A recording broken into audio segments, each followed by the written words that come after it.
যে উনি যখন বিরোধী দলের নেতার বাসায় যাচ্ছেন তার মানে তিনি তার পক্ষ থেকে আন্তরিকতা, তার পক্ষ থেকে সততা, তার পক্ষ থেকে রাজনৈতিক শিষ্টাচার যা দেখানো দরকার সব কিন্তু দেখে দিলেন।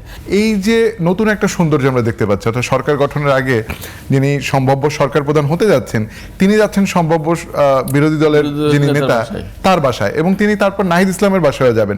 তো এইটা আসলে একটা নতুন শুরু কিনা, এবং এটা আসলে একটা নতুন বাংলাদেশের সম্ভাবনার জায়গা তৈরি করে কিনা, দুজনে 1 মিনিট করে।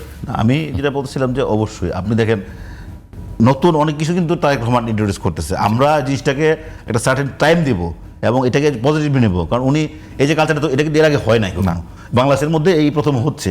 এই যে স্টার্টিংটা উনি কিন্তু অনেক নতুন কিছু স্টার্ট করতেছে। এখন আমি সমালোচনার জন্য সমালোচনা না করে তাকে আমরা স্পেস দিই। উনি যেহেতু জনগণের একটা নিরঙ্কুশ ম্যান্ডেট নিয়ে রাষ্ট্র ক্ষমতায় আসতেছেন, ওনাকে ফ্রম দ্য ডে ওয়ান থেকে যদি আমি ক্রিটিসাইজ করতে থাকি উনি তো ডিমোরালাইজ হবে। সুতরাং আমাদের উচিত হবে যে উনি যে উদ্যোগগুলি নিঃসন্দেহে এটা আপনি অনেক খুশি, আমরা খুশি যে না ঠিক আছে এটাকে নতুন কালচার, এরকম অনেক কিছু উনি করতে চায়। উনি তো এয়ারপোর্ট থেকে নেমে ঘোষণা প্রথমেই বলছে আই হ্যাভ এ প্ল্যান।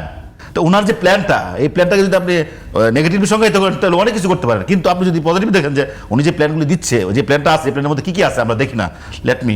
তো এখন এটা না করে শুধু সমালোচনার জন্য সমালোচনা না করে আমরা একটা নতুন একটা এক্সাম্পল আমরা পেতে যাচ্ছি। এই এক্সাম্পলগুলো কিন্তু বাংলাদেশের ইতিহাসে স্মরণ করে লেখা থাকবে এবং ভবিষ্যতে এটা প্র্যাকটিস করতে হবে। প্র্যাকটিস না করলে যে করবে সে কিন্তু পিছিয়ে যাবে।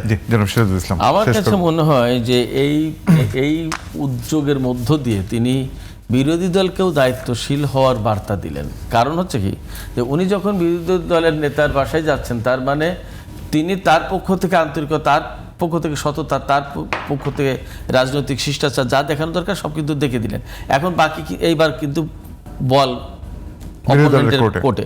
ফলে সরকারের প্রতি তাদের কি ধরনের দায়িত্বশীলতা দেখানো দরকার, দেশ পরিচালনায় তো বিরোধী দলেরও ভূমিকা আছে, এই দায়িত্বশীল ভূমিকা পালন করার জন্য তিনি বিরোধী দলের নেতার বাসায় গিয়ে মেসেজ দিচ্ছেন।